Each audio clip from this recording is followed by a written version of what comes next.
Well, it's Hanukkah time again. Let's make something fun. I'm going to show you how to make banana latkes.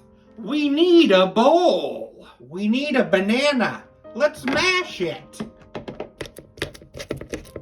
with an egg and a tablespoon of plain yogurt.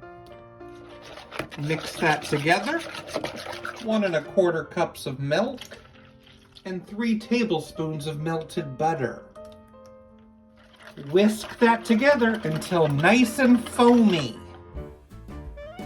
We're gonna add in 1 2/3 cup of flour, 2 1/2 teaspoons of baking powder, and a pinch of salt.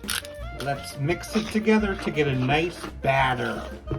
I need to melt 2 tablespoons of butter in a pan, and then I'll drop a few smaller spoonfuls of the batter.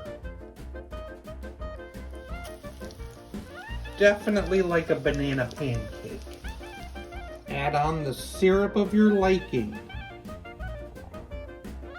Banana latkes. They're wonderful. And banana-y.